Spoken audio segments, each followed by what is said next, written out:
It's Foot Stuff Friday. Today let's talk about one of my favorite muscles in the body, the posterior tibialis, or as some people call it, the tibialis posterior.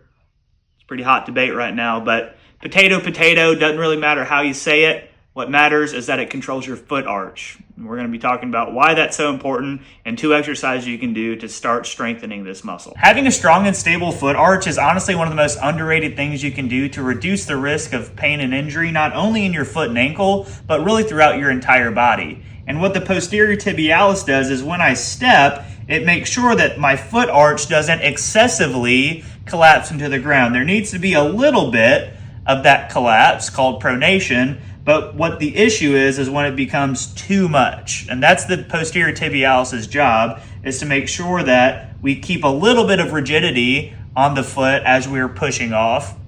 And then that makes sure that the weight is evenly distributed through the foot and really throughout the entire body. So this has a big job to do for such a small muscle. Let's learn how to work it out. All right, number 1 is the eccentric ankle inversion exercise. This is the setup for it. Make sure that the band is put closer to your toe than it is to your heel. You're going to raise the foot up and make sure that as you're raising up, you can see the bottom of your foot when it's fully raised. What's most important about this exercise is how you go back down. What I do not want is this, flinging it back down.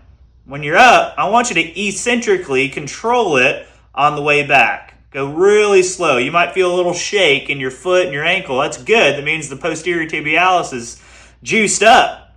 That's what we're trying to do, because when you're stepping, the posterior tibialis eccentrically contracts to control your foot arch, right? So we're training that eccentric strength of the posterior tibialis with this exercise by going down really, really slow. The second exercise gets the full body involved. This is a single leg stance rotation. I'm going to be rotating from side to side here, and the focus being keeping even weight distribution on my foot the entire time, specifically making sure that when I rotate in like this, that I'm not collapsing my foot arch in.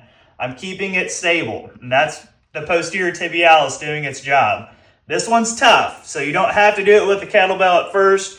You can try to do it without one, then get more comfortable with it. But kettlebells are awesome, so you should start using them a little bit more. But if not, that's fine.